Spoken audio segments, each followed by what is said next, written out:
خليك فاهم إننا رسمياً دخلنا زمن الذكاء الاصطناعي، مش بكرة، دلوقتي. والتعليم تحديداً بقى أول ساحة تغيير حقيقي. كانت المشكلة إن أغلب كتب الذكاء الاصطناعي تقيلة، مليانة مصطلحات، مكتوبة للمهندسين بس، والقارئ العادي بيحس إنه تايه.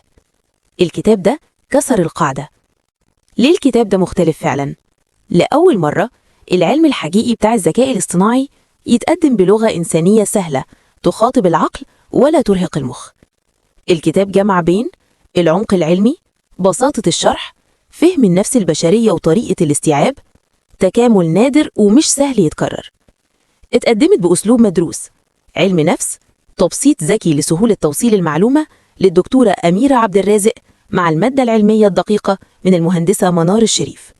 وده خلى الكتاب مناسب للمتخصص، مفهوم لغير المتخصص، مهم لكل مهتم بالتعليم والمستقبل، وضروري لكل أب، أم، معلم، طالب، وصانع قرار. ده مش كتاب، ده خريطة طريق. كتاب الذكاء الاصطناعي في التعليم الواقع والمستقبل هو اختيارك الصح. هتلاقونا في معرض القاهرة الدولي للكتاب، دار عابر الثقافية، الفترة من 21 يناير إلى 3 فبراير 2026، صالة 1، جناح B24.